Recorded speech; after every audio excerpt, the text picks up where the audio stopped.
Salut tout le monde, bonjour à tous, bon week-end à Bonjour à tous. tous. Ten Green qui est là aussi. Ah oui, je disais, on a eu une semaine de malade. Et dites-vous que là, ça continue. Il est même pas 7h du mat au Texas et ils sont en train de stacker le 8ème segment de la tour. La tour va presque déjà atteindre sa hauteur maximum. On va reparler de ça plus tard. On verra si dans 45 minutes ils ont fini. On ira voir où ça en est. Voilà. Mais ouais, on a eu une semaine assez folle. On a eu 9 tirs au total. Ce qui est. C'est beaucoup 9 tirs. Hein. Déjà, quand vous avez 3-4 tirs par semaine, c'est exceptionnel. Là, on en a eu 9. Des nouvelles de Starliner. Non, la NASA s'est donnée jusqu'à fin août pour prendre sa décision. Et voilà, tout simplement. Donc ouais. Ouais, mais pour l'instant, c'est toujours coincé du coup. Toujours coincé, on n'a pas de nouvelles de Starliner, donc je parlerai même pas de Starliner parce qu'il y a rien à en dire. Ils ont rien dit de plus que la semaine dernière. Voilà. Donc ouais, on va aller voir un peu tous les tirs. On a l'Inde qui est de retour au pad. L'Inde qui a tiré une SSLV, donc qui est un peu un de ses lanceurs légers, Ten Green. C'est un oiseau rare, c'est son 3ème vol. Et c'était pour mettre un satellite d'observation en orbite. Forcément, j'ai oublié de mettre la bonne fenêtre. Attendez, je vais mettre la bonne fenêtre. J'ai 15 onglets d'ouvert aujourd'hui, c'est rare que j'en ai autant. Mais bah voilà, ce que je vous dise. Voilà. Je vais mettre ça comme ça. Parfait. Hop. Et je vais mettre ça en plein écran. Donc c'était quand C'était le 16 août, c'était hier. Allez, au moins les nouvelles sont à jour, hein. Voilà, c'est frais. 5, 4, 3, 2, 1, 0. Salut Gandoulf, ce pseudo. Magnifique. Plus 5 seconds. Ça a l'air d'être du booster solide, hein, vu comment ça part vite, hein. Top of SSLV D3 US08 Quoique c'est solide ça, peut-être, hein. Ça a l'air, en tout cas, vu la vitesse. Faudra aller voir là. SSL va tourner au pire, je vais aller. Ça, c'est du solide. SSLV D3 launch vehicle का Je vais. Après on verra, mais je crois que oui, j'ai tous और les. अपने Donc ouais, c'est un petit satellite d'observation. On n'avait pas vu les Indiens au pad depuis quasiment 3-4 mois. सामान्य रूप से कार्य करते हुए Donc ça c'est la SSLV. C'est son 3ème Du coup, vol. c'est bien, oui, c'est ça. Ouais, c'est ça. C'est bien une propulsion solide. Ouais, vu comment ça part vite. Oui, de toute c'était façon, ça se étonnant. voit direct. À la tuyère, déjà, tu le vois. उड़ान Ça envoie le pâté, hein. SSLV की Et vol réussi. L'ISRO a communiqué peu après que tout s'était bien passé, déploiement du satellite et tout. Donc satellite d'observation. The action time of SS1 is 115 seconds. Flex nozzle for pitch and yaw steering. Donc ouais, une sacrée Pitch semaine. actuation for the passive roll control. On va aller. Ah, les Indiens, le programme spatial low cost le plus efficace du monde, sans aucun doute. यहाँ प्रथम चरण का निष्पादन पूरी तरह सामान्य Et ils ont une gamme de véhicules qui est assez impressionnante. Hein. Entre les PSLV, les GSLV, les SSLV, ils peuvent tirer quasiment sur toutes les orbites. Ils peuvent tirer de la constellation. Ils sont bien les Indiens. Newton का प्रणोद उत्पन्न करता हुआ यान को दिशा की ओर ले जा रहा है Bon, voilà. Ça c'était pour les Indiens. Tir réussi. An altitude of Hop. On avait aussi les Russes au pad. Eh oui, les Russes ont encore un programme spatial, même si en ce moment, forcément, avec la guerre en Ukraine, le programme spatial russe bat de l'aile, mais ils ont encore beaucoup d'activités pour tirer leurs propres satellites industriels et militaires, et le ravitaillement à bord de l'ISS. Donc là, on avait MS-18. On avait MS-28 qui était au pad, mission de ravitaillement de l'ISS, toujours un plaisir de voir Soyuz à Baïkonour. We have engine sequence start. Que du bonheur. Engines revving up to full throttle and liftoff. Liftoff. L'ancêtre, hein, Soyuz, hein, toujours aussi efficace, hein. Ship to the Et International MS-28 est Space arrivé tout à Station. l'heure, le vol s'est bien Vehicles passé. tower. On va aller jusqu'à la croix de Korolev.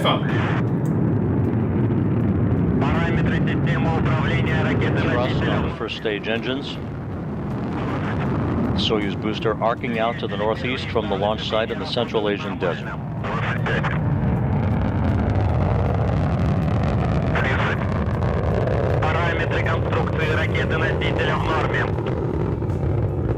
Quel monstre, hein, Soyuz, hein. Soyuz vieillit bien, hein. C'est vrai que C'est une fusée extrêmement pas chère sur le marché. Good reports from the blockhouse in Baikonur. Ah ok, d'accord, direct. On n'ira pas jusqu'à la croix de Korolev. Ouais, en tout cas ça s'est bien passé et on a eu tout à l'heure les images de MS-28 donc, qui arrivaient pour sa mission de ravitaillement. On a aussi Rocket Lab qui était au pad avec une nouvelle électron. Dis-moi 0 électron 0 dans le chat. Électron, c'est par rapport à la fusée, je demande hein.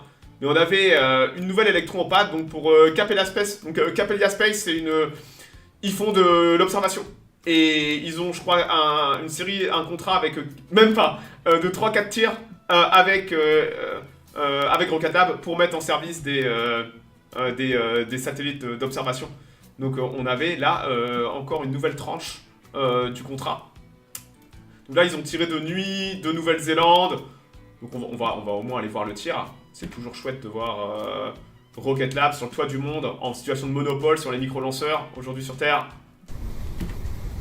Ils sont bons hein, Rocket Lab hein, en ce moment ça envoie. Et ils ont un carnet de commandes gigantesque quoi. Beaucoup. L'argent qui rentre, ça permet de financer la Neutron. Allez! Superbe!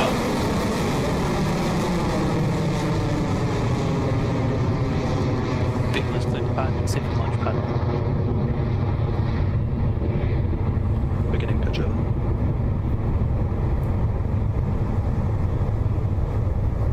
Ouais, là, malheureusement, de nuit, bon... À chaque fois, ils tirent de nuit en ce moment en Rocket Lab, on voit pas les belles vues de la Nouvelle-Zélande et du Pacifique et tout, c'est dommage. Mais en tout cas, le vol s'est bien passé, on va pas aller jusqu'au bout parce que, bon, bah, voilà, de nuit, The first milestone the rocket will pass through is Max Q, or maximum aerodynamic pressure, the crossover point between dynamic. Ça a été communiqué, le vol s'est bien passé, donc ouais, Rocket Lab qui est sur une très belle ligne de tir. D'ailleurs, on a des nouvelles de la Neutron. Ten Green, est-ce que tu as vu la photo de la coiffe, la future coiffe de la Neutron? C'est incroyable. On a du mal à apprécier parfois les tailles des fusées, des coiffes, de ce qu'on peut y mettre. Donc voilà C'est incroyable parce que surtout, j'adore quand il y a des gens sur les photos, et surtout dans la coiffe comme ça, tu te rends compte de l'échelle, à quel point c'est démesuré. Du gigantisme des coiffes. Et même les coiffes de Falcon 9, quand on les voit, ça tient sur un smirmorque. Là, c'est pareil, quoi. C'est des choses. Tout ça, c'est du gigantisme.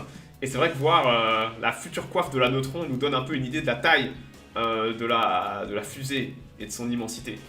En tout cas, on a des bonnes nouvelles aussi, enfin des bonnes nouvelles pour ULA. J'ai pas suivi, mais les essais jusqu'en... Bon, on n'en sait rien encore. On ne sait pas. La NASA n'a pas encore pris... en carbone, la coiffe, normalement, ouais, toute la fusée est en carbone. On ne sait pas encore pour Starliner. On sait pas. La NASA n'a pas encore pris sa décision. Donc on verra bien. Peut-être la semaine prochaine, sûrement. On verra. La Vulcan est en phase de stacking pour son vol de certification. Elle va voler à vide parce que ULA est très pressé de faire certifier sa fusée pour les Space Force. Il lui faut 2 vols réussis. Elle a déjà 1 vol réussi. Sauf que le deuxième vol c'était Dream Chaser, mais Dream Chaser n'est pas disponible. Ou en tout cas on n'est pas encore prêt pour le vol. ULA est très pressé. Donc là on a la Vulcan qui va sûrement voler prochainement. Hein, la Vulcan. Hein. Là elle a été mise dans son hangar. On va lui mettre des boosters. Et ça va voler très rapidement. Le but étant de faire certifier la fusée pour les Space Force. Pour après, il y a déjà la suivante qui est prête pour les Space Force. Et on a encore une autre suivante qui sera là pour Dream Chaser. Je pense qu'en 2025, ça va être une année assez incroyable pour la Vulcan. Si tout se passe bien, s'il n'y a pas de problème avec la Vulcan, on va sûrement la voir un paquet de fois au pas de la Vulcan. Donc c'est chouette parce que c'est une belle fusée. Et en termes de performance, ça va amener de la concurrence sur le marché. Il ne faut pas... si, mais on va partir du postulat que tout va bien se passer. Et c'est vrai qu'il faut que SpaceX ne soit pas en situation de monopole permanent parce que vous voulez pas de monopole pour une entreprise d'une quelconque façon. Donc néanmoins, Bloomberg, hein, les journal Bloomberg, a sorti un article sur ULA cette semaine. Et oui, les journaux s'intéressent, je veux dire, c'est difficile de ne pas s'intéresser au spatial en ce moment tellement il y a des choses sympas qui s'y passent. Et écoutez ce que dit Bloomberg à propos de ULA, c'est très intéressant. Avec un record, avec un nombre record de lancements prévus pour l'année prochaine, parce qu'ils font allusion à la Vulcan, la ULA perd énormément de personnel clé à ses compétiteurs. Cela inclut Blue Origin et SpaceX. Vous vous rappelez que la semaine prochaine, la semaine dernière, on avait parlé de Boeing, que Boeing avait un problème de personnel, surtout de main-d'œuvre extrêmement qualifiée au niveau ingénierie, et que la NASA avait tapé du doigt, et aussi certaines instances fédérales Boeing, pour simplement le manque de contrôle qualité et le fait qu'il manque de personnel formé et qualifié. On peut se demander, mais où est tout ce personnel?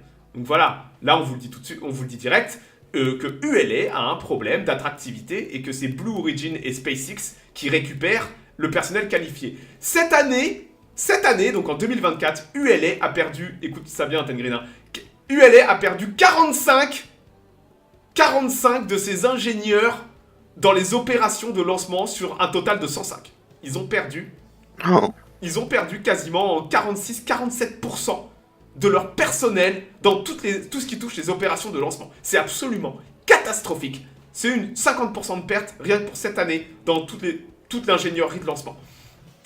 Principalement à son site principal de lancement qui est la Floride. En accordant à une personne qui n'a pas voulu que son nom soit cité en public. Une source anonyme à l'intérieur de ULA qui a craché le morceau. Le manque de personnel qualifié va ainsi retarder, voire annuler certaines futures missions. Voilà. Alors, ce personnel qui part fait que cela accentue les difficultés de ULA à rester compétitif, entre autres au niveau de tout ce qui touche les Space Force. Bah ouais, ils perdent leur personnel et ils ne les remplacent pas.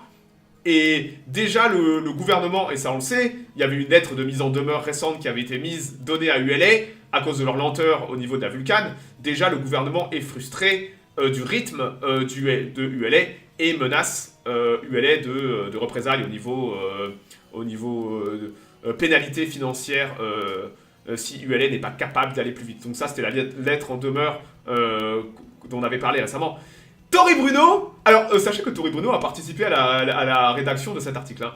Tory Bruno a admis qu'il y avait des challenges et des problèmes et que voilà, ça faisait partie du merdier. Mais ça vous montre un peu que le vieux Space, parce que ULA c'est le vieux Space, hein, ULA c'est la branche, on va reparler de ça, mais c'est la branche de Lockheed Martin et de Boeing, la branche aérospatiale. Et vous voyez que ce qui se passe chez Boeing, ça touche aussi ULA. Ils ont les mêmes problèmes d'attractivité. Et vous savez pourquoi quand vous êtes un jeune ingénieur, ça semble logique. Quand vous êtes un jeune ingénieur, vous sortez d'école, où est-ce que vous voulez aller? Vous voulez aller chez ULA? ULA, en termes d'avenir, ils sont pas attractifs. Hein. C'est la mule. Ils veulent juste être la mule des Space Force. Ils ont aucun projet, aucune vision à long terme, à très long terme. Ils veulent juste être une compagnie de lancement. Ou alors vous voulez aller chez SpaceX. Oh, même si Musk fait parler de lui, SpaceX est ultra attractif. Ils tirent Starship. Ils amènent un Starship tous les 2 mois. Où vous pensez qu'en termes d'ingénierie, vous voulez être? Chez SpaceX ou même chez Blue Origin?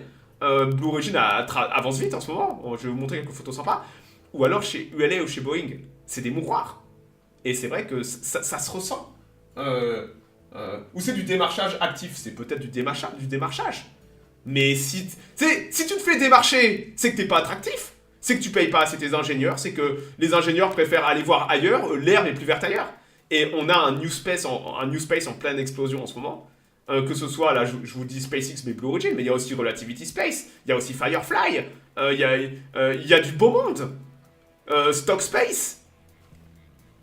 Le spatial est en plein boom et on n'a pas envie d'aller bosser chez ULA et chez Boeing parce qu'ils sont pas attractifs.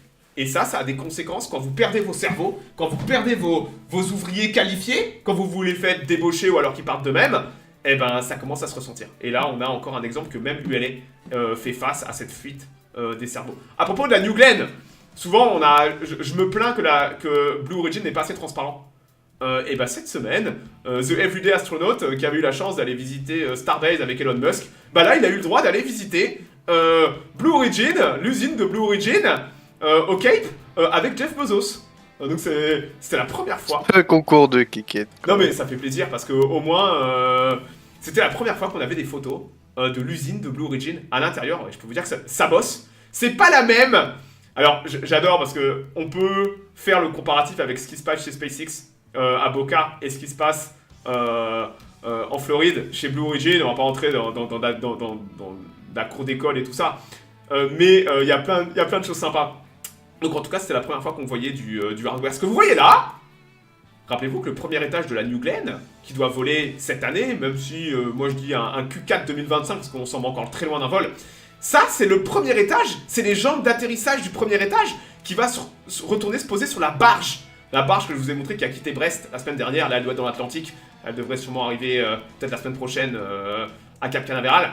Donc ça c'est le premier étage qu'on va voir voler en octobre. Donc il va retourner se poser sur la barge et il y aura les 7 moteurs BE4 dessous qui n'ont pas encore été installés. Mais voilà à quoi va ressembler. Donc il y a 6 jambes d'atterrissage au total et c'est les premières photos du premier étage qui va être certifié vol. Donc lui on le reverra peut-être fin 2024 pour le vol. Donc c'était cool de voir Blue Origin un peu plus transparent et nous montrer du hardware.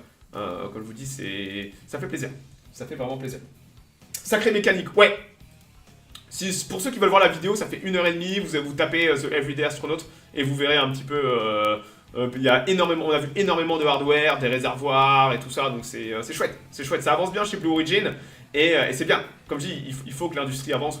Moi je suis un SpaceX fanboy, mais je suis content que ça marche chez tout le monde et il faut que ça avance chez tout le monde parce qu'il faut que SpaceX ait de la concurrence, surtout, il faut qu'il y ait de la concurrence. Bon bah parlons maintenant de la semaine SpaceX. SpaceX a eu une semaine de zinzin encore, hein. C'est de la folie. Hein. Rappelez-vous qu'ils avaient été cloués au sol pendant 2 semaines et ils ont tiré 5 fois en 7 jours. 5 fois. Alors les mauvaises langues diront c'est que du Starlink, mais non justement. 3 missions Ten Green, c'était des vols privés, c'était des missions pour des clients et il y a eu 2 vols de Starlink. Donc on a eu ce vol de Vandenberg, c'était le 12 août. C'était il y a 5 jours, dans la brume. Je crois que je l'avais peut-être montré ce vol. Pas sûr. C'était pour... non, je crois pas. C'était pour les Norvégiens, c'était pour l'agence spatiale norvégienne, un satellite d'observation pour les Norvégiens. Ça a décollé de Vandenberg, donc Vandenberg qui est connu pour la brume. Battez-moi ce vol. T-minus 15 seconds. Même moi je me perds tellement il y a de vols T-minus souvent. 10, 9, 8, 7, 6, 5, 4, 3, 2, 1. Il y a toujours un vol chez les gens. And lift off of Falcon 9. Go ASBF. S'ils avaient un pad en plus, ils pourraient voler tous les jours. Vehicle pitching downrange. Donc regardez, c'était la brume. Chamber Et pressure. quand ça sort de la brume, incroyable. Plus de problème de fuite. Non, ils ont résolu leur problème de fuite. Et ça vole bien, ça vole très bien. That incredible view, of course, means that at T plus 33 seconds and counting, Falcon 9 has successfully lifted off from Space Launch Ten Green! East, carrying the 2 Quelle est la particularité de cette mission? Il y a quelque chose de très très intéressant d'un point de vue logistique et technique avec cette mission. Je sais pas si je te l'ai dit en... Ah, et si... At this point, we're gimbaling the engines on the booster Une to idée? initiate a slight roll Vehicle maneuver. supersonic. Call out there that Falcon 9 is moving faster than Visiblement the non. speed of sound. Le booster, Q. c'est B10 61. C'est un des plus vieux boosters de la flotte. Et là, c'est son 22e vol. Il y a un booster à 22 vols. C'est le deuxième booster à 22 vols. Vous voyez là, B10 61. C'est très très intéressant. Généralement, SpaceX utilise ces très vieux boosters sur du Starlink pour tester toujours plus loin l'usure des boosters.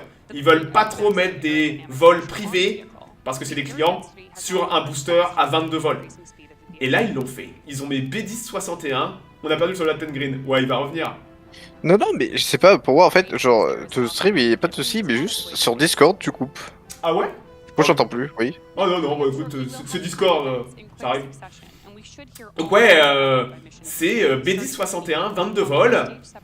Et c'est la première fois qu'on a un booster aussi vieux qui est donné pour un client et un vol privé. Ça vous dit un peu la confiance. Peut-être aussi qu'il y a une énorme ristourne. Ça coûte quasiment plus rien maintenant à SpaceX de faire voler un booster qui a 22 vols. Vous allez juste payer pour la logistique de la remise en état et le carburant. Et c'est beau. 22 vols, vous vous rendez compte, 22 vols. Personne récupère les boosters aujourd'hui à part la New Shepard. 22 vols et c'est un client privé qui dit ok allez-y, vous pouvez voler. Truc de malade quoi. Voilà, séparation d'étage. Donc ce booster là, c'est son 22e vol. 22 vols, hein. Je sais pas si vous imaginez quoi. On peine à apprécier... on peine à apprécier aujourd'hui la récupération des boosters.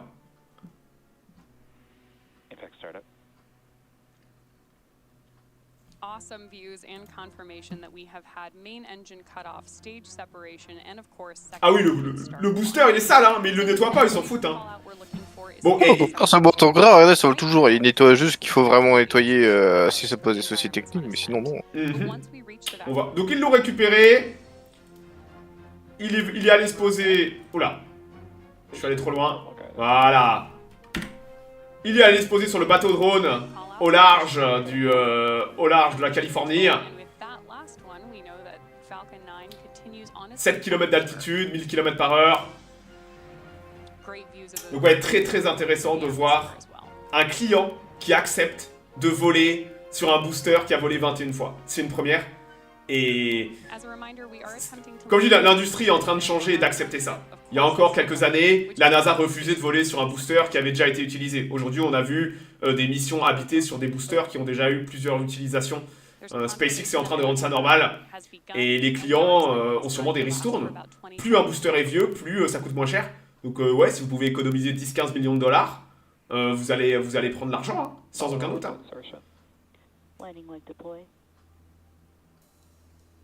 Et ça se pose magnifiquement. 22e vol, donc on a 2 boosters. On a 2 boosters à 22 vols. C'est assez incroyable. Donc là, c'était Vandenberg. On a eu encore un autre vol. Là, je vais pas vous montrer l'émission Starlink. Je vais vous montrer les missions intéressantes. Là, c'était pour Maxar. Donc ça, c'était le 15 août. C'était il y a 2 jours. Hop. Des assurances couvrent des vols avec de vieux boosters. Aucune idée. Je pense que oui. Sans aucun doute. Ou c'est juste une rumeur, on s'en fout du siège social de SpaceX. Ils vont juste déménager 3 bureaux et voilà. Ils ont des usines et tout. Ils vont pas déménager les usines. Ils peuvent pas déménager les usines de toute façon, c'est compliqué. Donc ça, c'était 2 satellites Légion. J'avais déjà parlé des satellites d'observation Légion, qui sont sûrement les satellites les plus modernes en termes d'imagerie. Et c'est Maxar qui gère ça. Donc ouais, c'était 2 satellites Légion de Maxar.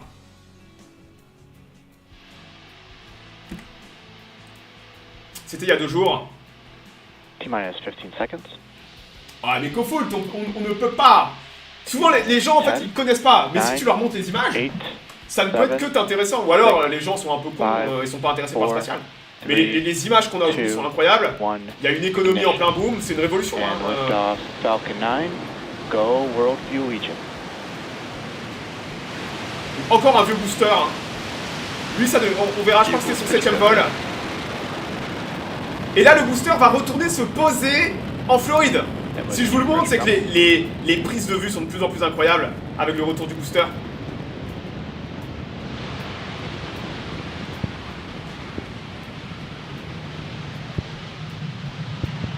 At T plus 30 seconds and counting, Falcon 9 has successfully lifted off from Space Launch Complex 40, carrying the Worldview Legion satellites. Salut Pépé, comment vas-tu? Je pète la After forme clearing the tower, we tilt or gimbal the engines to initiate a roll maneuver, which you're getting a good view of on your screen right now. Nominal. Confirmation there that power and telemetry for Falcon 9 are both nominal. That gimbaling maneuver that we're watching enables the vehicle to stay in the best position, communicating with the ground. And with that call out, we also know that Falcon 9 is now moving faster than the speed of sound. So right now, while the vehicle is still going up, it's also moving horizontally away from the launch pad. Ouais, selon la trajectoire ou ce qu'ils veulent faire, ils vont ramener le booster directement au Cape. Donc là, il va pas se poser sur un bateau drone. Once the air density lowers faster than the increasing speed of the vehicle.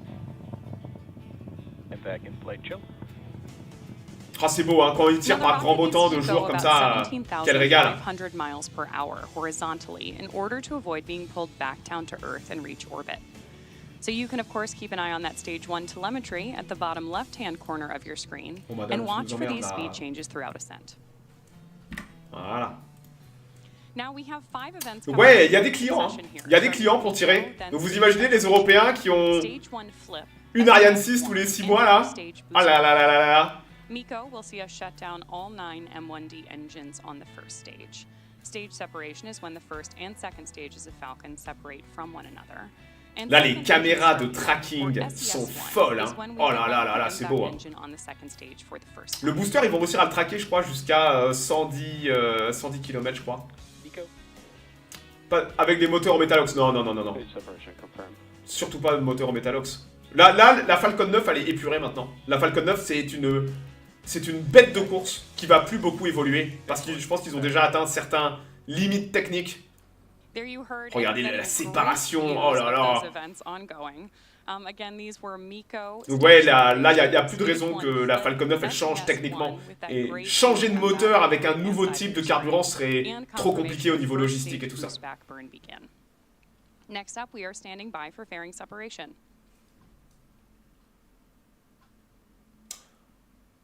Ouais, c'est catastrophique, Ariane. Hein. Mais ils ont eux-mêmes baissé les bras en termes de compétitivité et d'innovation. Ils l'ont dit eux-mêmes qu'ils n'étaient pas intéressés pour faire de la concurrence, même si c'est les mêmes que Starship. Mais c'est deux systèmes totalement différents, tu les compares pas. Ils sont pas là pour la même chose, pour les mêmes missions. Starship ne volera pas des mêmes pads, qu'ils partageront pas les mêmes infrastructures logistiques et tout ça. Which is currently stationed in the Atlantic Ocean. Stage 1 boost back shut down. And confirmation that the boost back burn on stage 1 has shut down. Là, le booster est monté à 113 km. Je sais pas, il monte généralement à ces eaux-là, dessus la ligne de Karman, et il va redescendre. It is T+. Il reste pas autant plus à l'avenir, non, pas du tout. Tu sais, dis-toi que la New Glenn, elle aura dessus de l'hydrolox, dessous du métalox. Elle aura 2 étages avec 2 types de carburants différents. Ça, c'est un problème logistique. Mais faut juste être organisé. Oh, c'est beau, hein. Regardez, la Terre est plate, les gars. Je vous l'ai toujours dit hein, depuis des années. Hein. Vous savez que je suis un platiste convaincu, moi. Regardez, les caméras de tracking du booster. À 118 km d'altitude, on voit les RCS. C'est beau, Tengreen, quand même, hein. À 118 km, quoi. Ah, belle vue, hein. Je prends des jolies photos. Incroyable. We need to slow down to reduce re-entry forces, which then helps us to recover and reuse that first stage booster. C'est la courbure du mur de glace qui fait ça. Ok, d'accord. Intéressant. And this causes the vehicle to fly through Merlin's exhaust gases, also known as the rocket's plume, which will deposit a layer of soot on the vehicle surface. Bon là, le booster commence à descendre. Soot, of course, comes from the carbon-based 109 km. Regardez la vue. Les vues de malade. Oftentimes, prior to launch, you can see. Là, il va retourner se poser à Cap Canaveral, le booster. Donc là à droite vous avez le deuxième étage, 10 000 km/h, 171 km d'altitude. Et à gauche le premier étage redescend.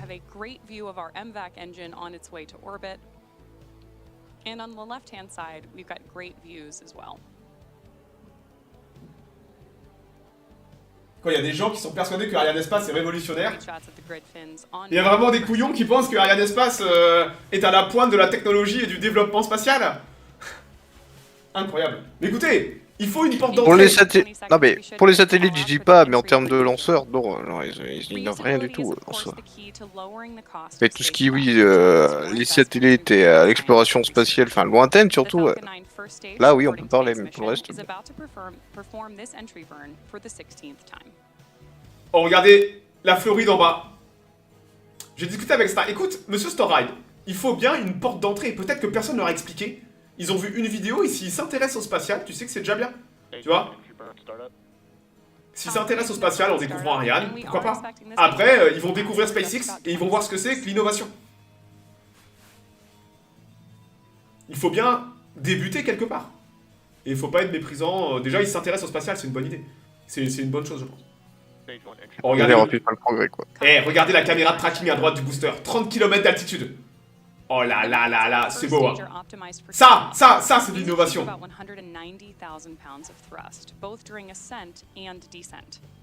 At liftoff, Falcon 9's first stage has thrust greater than 5 747 airplanes at full power. The MVAC engine on the 15 km, 13, 12, ça va vite à 2100 km/h.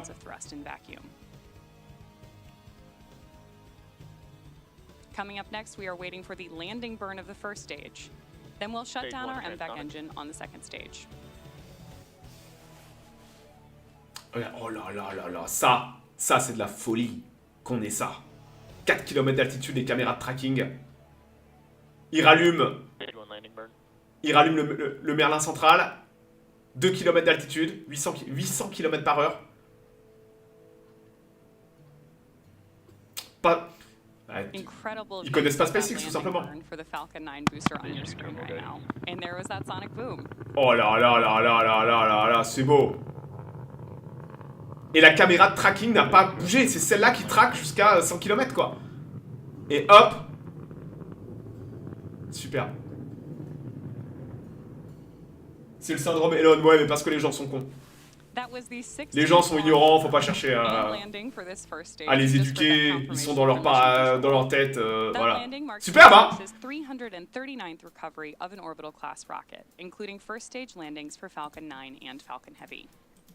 Et c'est pas fini. C'est pas fini. On a eu une autre mission. Hop. C'était hier. Voilà. Et c'était une mission rideshare. Donc je dis souvent que pour faire chier Rocket Lab et compagnie, SpaceX va voir le marché et dit écoutez, vous mettez votre CubeSat à bord et vous tirez, vous payez pas cher et puis en mettant tous les clients ensemble, ils tirent une énorme fusée remplie de CubeSat. Donc là vous avez 116 charges utiles à bord. C'est ce qu'on appelle une mission rideshare qui fait grincer des dents Rocket Lab. Le problème de ces missions, c'est qu'elles sont pas précises, parce que là où Rocket Lab, vous les payez plus cher, mais ils vous amènent au mètre près, là où vous voulez, sur l'orbite, eux vont mettre un petit peu les satellites un peu partout, voilà. Donc là, vous avez 116 charges utiles à bord, et très intéressant.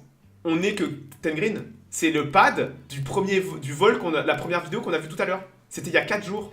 Donc il n'y a eu que 4 jours d'écart entre les deux tirs à Vandenberg. Ils ont remis le pad en état en 4 jours. En termes de turnover logistique, c'est un énorme tour de force. Ah bah oui, c'est-à-dire quand même qu'ils ont rechargé, c'est-à-dire qu'ils ont rechargé tout ce qu'il fallait en termes d'ergol, ça veut dire que le pad est en état, tout est fonctionnel, tout a été vérifié. Hein. Alors ça, Calvirus, les influenceurs qui qui font des louanges à l'ESA, c'est ce qu'on appelle des hommes sandwich. Tu vois, moi par exemple, je tape sur tout le monde parce que personne me paye. Et si demain, ça s'appelle être un vendu, tu vois. Quand tu tresses, c'est un peu comme une OP. Tu dois dire que le jeu est bien. Bah là, c'est la même chose. Si des gens te disent Ariane 6 c'est incroyable, c'est que c'est des ânes battés, tout simplement. Et qu'ils ont peut-être leur entrée dans certains milieux, donc ils sont obligés de dire du bien et qu'ils sont pas critiques. Ariane 6, il y a des bons côtés, mais il y a aussi surtout énormément de mauvais côtés en termes de coûts, en termes d'innovation et tout ça. Donc là, on avait cette mission rideshare, donc 4 jours. Souvent, les gens s'en rendent pas compte, mais les pads, les fusées endommagent les pads, les infrastructures. Vous avez vu la puissance qu'il y a. Et vous allez devoir retaper votre pad. Dites-vous que là, en 4 jours, donc là, c'est la même mission, vous vous rappelez dans la brume, mais c'est le même pad. C'est exactement le même pad. Et SpaceX, en 4 jours, est parvenu à retaper le pad de Vandenberg, amener une nouvelle Falcon 9, intégration charge utile, et en 4 jours, ils sont en pad. C'est de la folie. C'est pas complètement nul, faut pas abuser, bah excuse-moi, mais Ariane 6 c'est de la merde. Ariane 6, c'est de la merde. Ariane 6 existe simplement pour des intérêts européens. Des gens vont être prêts à payer 50% de plus cher plutôt que de mettre sur une Falcon 9. Ariane 6 n'a aucune raison d'exister à part pour servir la Commission européenne et les intérêts stratégiques européens. Zéro compétitivité, zéro innovation. Désolé, c'est un fait. Je sais, la réalité est dure. Mais c'est comme ça. On n'est plus... En termes de compétitivité, on n'existe plus aujourd'hui en Europe, à part certains projets qu'on fait avec d'autres agences. T-minus 10, 9, 8, 7... Donc 116 charges utiles, vous aviez plein de mecs avec leurs petits satellites à bord. 3, 2, 1, ignition. And liftoff of Falcon 9. Go Transporter 11. Oh là là là là, c'est beau! Vehicles pitching downrange. MOD chamber pressure nominal.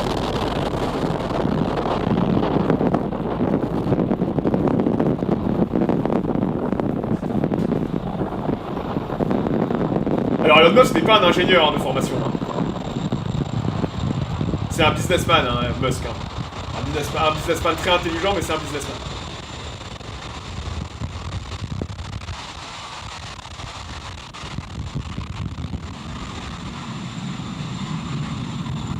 Oh là là. 45 seconds into flight. Beautiful Power and telemetry view nominal. of the California coast. Côte californienne. Vandenberg. We've cleared the tower and the launch complex 4 east. We've begun throttling down those Merlin 1D engines on C'est propre, hein, first la Californie là. in preparation for Max Q. On voyait la base de l'Air Force. Parce que Vandenberg est une base militaire qui appartient à l'Air Force. Et les pads appartiennent au Space Force. And with that, we've got 5 events coming up. Ils font ça tous les jours. Mais c'est ça le truc! Ils ont fait ça 5 fois en une semaine! C'est pour ça que je les montre! Ce sont des malades mentaux! Et ils tirent pour des clients privés! Ils sont en situation de monopole tellement ils tirent. Vous avez besoin d'une fusée, vous allez les voir et ils vous tirent ce que vous avez besoin. C'est fou que ça devienne aussi normal et régulier et qu'ils récupèrent tous les boosters. Non seulement ils le font en masse, mais en plus ils récupèrent tout. C'est ça qui est incroyable. C'est pour ça que ça me surprend quand j'entends des gens ah ouais non mais qui pensent qu'Ariane 6 est incroyable. Non, ça l'est pas. Écoutez, j'en apprends tous les jours. Moi je suis un peu déconnecté de toute cette sphère francophone, de streaming, de créateurs de contenu. Je connais pas. Donc là le booster va aussi retourner se poser directement à Vandenberg.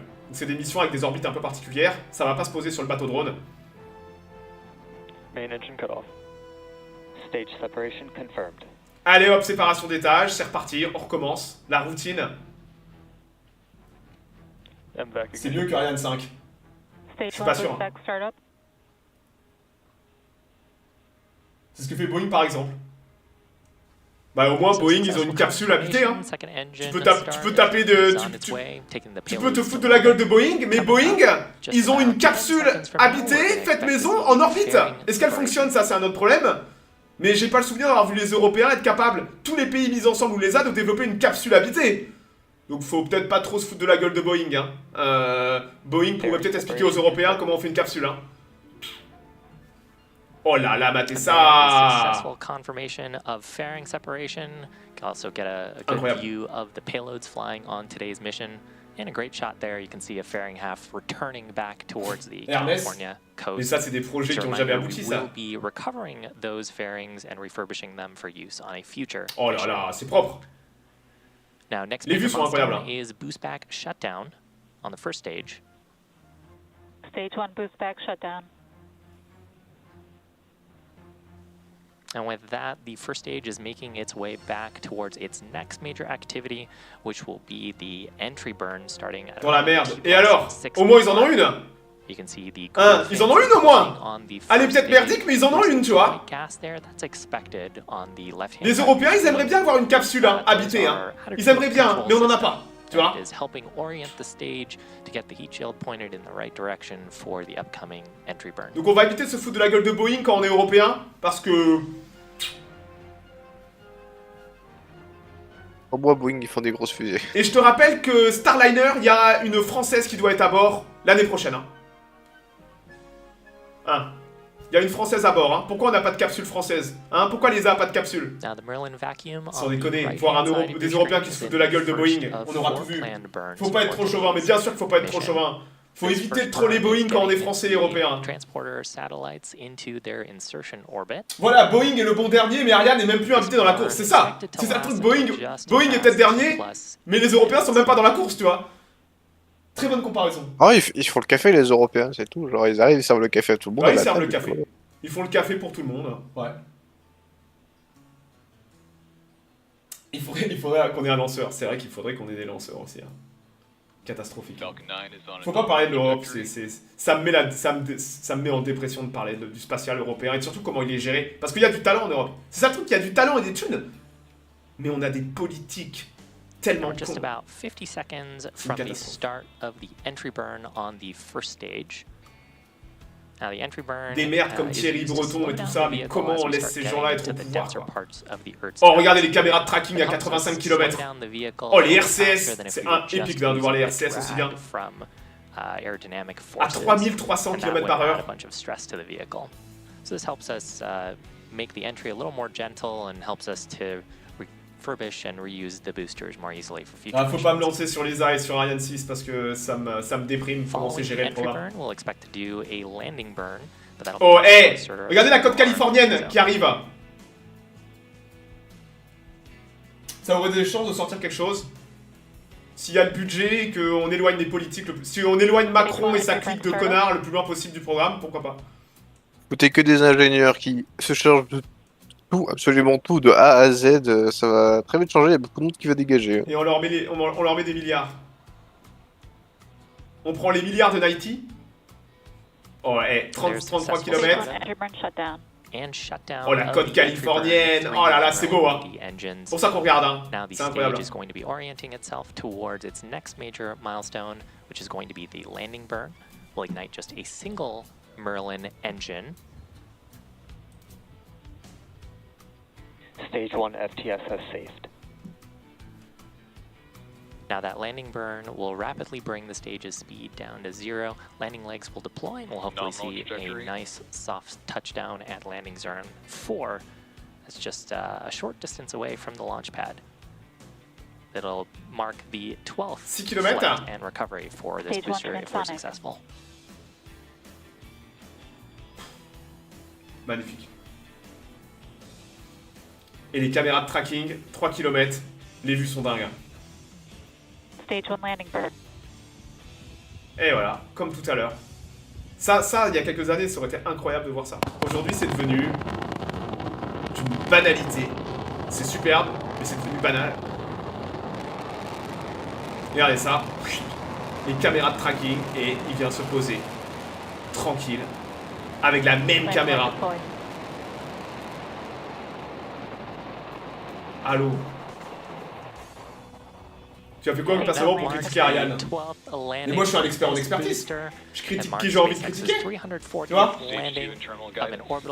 Moi par contre tu me donnes 3-4 milliards de dollars, je peux peut-être faire quelque chose avec, tu vois. File-moi l'argent de l'ESA là. On va se mettre au travail, tu vois. Quel argument absurde. Je critique tout le monde dès que c'est de la merde. Voilà, et Ariane c'est de la merde. Qu'est-ce que tu veux que je te dise? C'est pas moi, c'est un fait. Pas de compétitivité, pas d'innovation. Tu veux que je dise que c'est bien juste pour te faire plaisir? Ah désolé hein. Même l'Inde met à l'amende le spatial européen. Mais tout le monde met à l'amende le spatial européen. Les Japonais, l'Inde, voilà. Bah oui, tu peux critiquer qui tu veux. Mais toi, tu mets en comparaison... Tu mets en comparaison l'Europe à Boeing. C'est pas toi que je critique, c'est ton point de vue merdique. Nuance. Tu critiques qui tu veux. Mais il faut essayer de bien le faire quand tu critiques, tu vois. C'est beau en tout cas, hein, ça vole bien. Hein. Hop là. Donc c'était 5 vols en 7 jours. C'est assez incroyable. Bon, pendant ce temps, tac, ouais, ça regardez, c'était la mission Rideshare. Avec toutes les charges utiles, avant d'être intégré dans la coiffe. Donc tout ça, c'est plein de petits CubeSats, dans tous les sens. Regardez ça, toutes les charges utiles. Tout ça, c'est plein de CubeSats. Donc ça fait grincer des dents Rocket Lab, parce que ça leur vole leur thune. Mais bon, hey, it's just good business, hein. Vous allez vous essayez de mettre des bâtons dans les roues de vos concurrents. Hein. Hop là. Et incroyable. Hein. Mais en Floride, on n'est pas... Coli, il n'y a pas beaucoup de gens qui ont la chance de voir des fusées décoller. Hein. Mais encore... Imaginez ceux qui ont la chance de voir des fusées atterrir. Là, les mecs, ils pêchent en Floride. Ils pêchent, regardez. Putain, ils voient des boosters. Ils voient des boosters qui viennent atterrir, quoi. Il n'y a pas un risque qu'à l'avenir SpaceX soit seul. Bah non, enfin, si, c'est pour ça qu'on veut que les autres réussissent. C'est pour ça que je veux voir la Vulcan réussir, que je veux voir la New Glenn réussir, même Ariane 6, pour éviter que SpaceX soit en situation en situation de monopole, tout simplement. Voilà. Alors, bon, on va aller à Boca Chica. Vous vous rappelez qu'il y a un deuxième pad en construction et qu'on attend un 5e vol imminent prévu pour fin août. Donc on n'en est pas loin, on est le 17. Peut-être qu'on va avoir un full stack la semaine prochaine. On espère en tout cas. Et donc pendant ce temps, ça construit le deuxième pad. Donc ils avaient la semaine dernière ABC T-Rex, comme ils l'appellent, le treuil, pour pouvoir l'élargir, pour pouvoir mettre le 7e, 8e et 9e compartiment à la tour. Et voilà ce que ça donne, T-Rex en configuration haute. Donc là, il est en configuration haute. 1, 2, 3, 4, 5, 6. Donc il y a le 7e compartiment en bas et le 8e là est en train d'être mis maintenant. Pendant que je parle, là, le 8e, le module 8 est en train d'être installé. Donc là, le module 7 avait été amené... putain, mais le module 7, ils l'ont amené, Ten Green, à minuit et demi. Ah oui, c'est pas drôle, hein. Ils l'ont amené à minuit et demi au pad. Mais c'est SpaceX, ça travaille tout le temps, voilà. Et donc voilà le module 7 qui était à la tour. Et ça, c'était le stacking du module 7. Il était 7h du matin à Boca. Donc 7h du matin. Vous imaginez, ça bosse tout le temps, hein. Ils ont des équipes de nuit et tout. Et ils nous ont stacké le module 7. Donc il y aura 9 modules au total. On a bientôt fini de stacker la tour déjà. Assez incroyable. Oui, ce sont des méga structures. Et ils assemblent ça à une vitesse totalement folle. Donc ça, c'était hier. Hein. C'était hier. Et on va aller voir à Boca où ça en est. Starbase. Voilà. On va aller en live. Et ils ont déjà stacké le 8. Ça, hop. Ça, c'était tout à l'heure. Regardez, ça, c'est le 8. Il en reste plus que 1. Le dernier compartiment. Après, il y aura les chopsticks à mettre. L'ascenseur, ils le mettent directement, ils l'intègrent au fur et à mesure. Et c'est... donc là, les mecs bossent déjà à haut. Très haut. Ils sont regardez comment ils tapent au marteau. Donc là, on voit que le compartiment vient d'être mis. Il n'est pas encore posé. Regardez, là, les mecs tapent comme des tarés. Ça va venir s'emboîter. Et après, ils vont souder les piliers.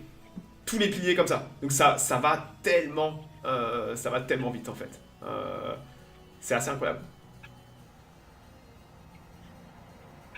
Les ouvriers du bâtiment, ah bah ouais, mais là ça doit être quelque chose de bosser pour SpaceX à Starbase, hein, en termes de construction de ce que les mecs construisent. La taille des machins, et tout va vite. C'est ça le truc.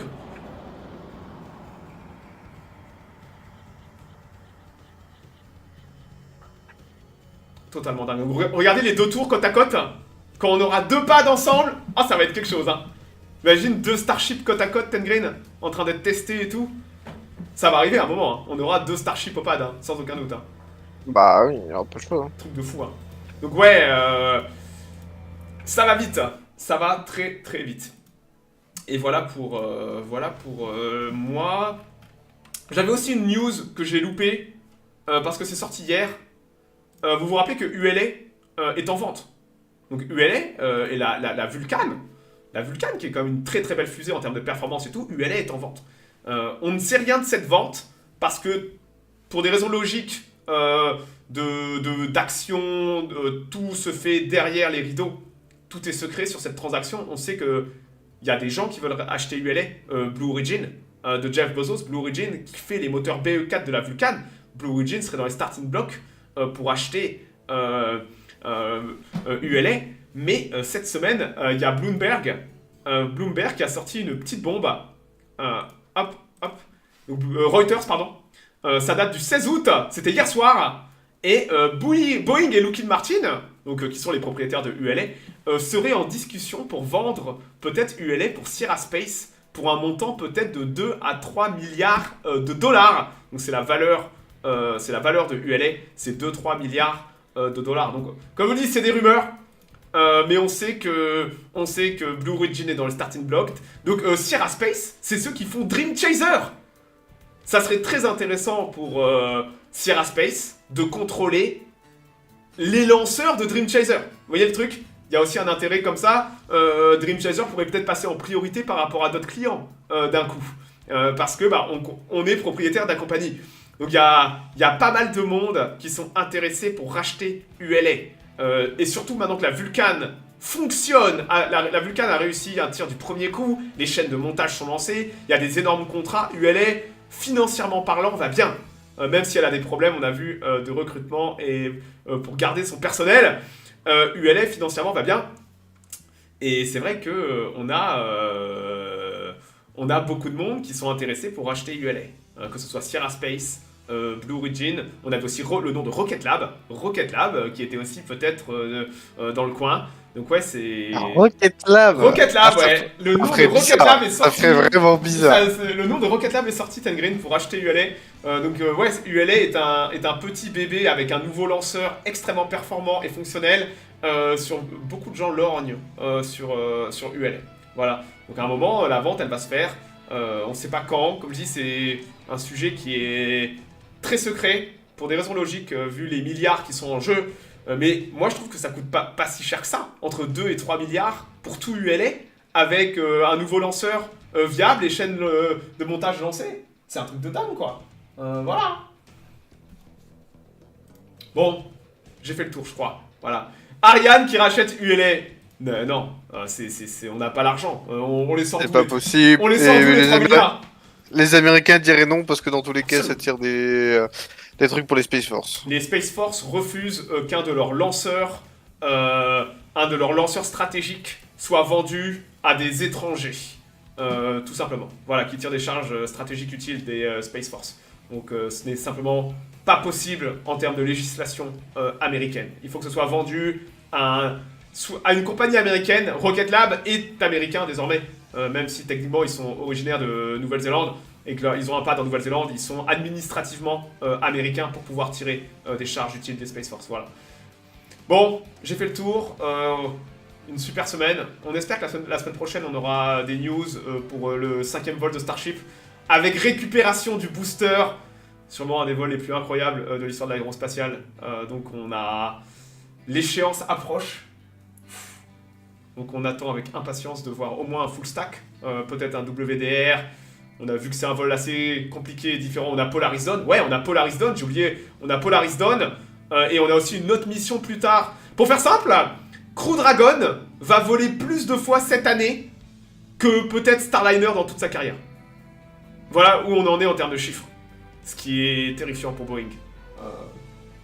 C'est un gouffre Afrique.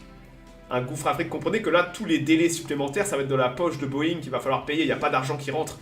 Starliner était un désastre. Donc on aura sûrement des news de Starliner sur comment vont rentrer les astronautes peut-être la semaine prochaine ou dans 2 semaines maximum. Les échéances arrivent très très vite pour la NASA. Il va falloir prendre une décision. Bon, sur ce, je m'arrête là. Peut-être que je vais faire du Company of Heroes cet après-midi. Et ce soir, quoi qu'il arrive, je ferai je continuerai le run avec les Dune Landings. Voilà. Merci Ten Green de ta présence. Tu me diras la semaine pro si ça marche.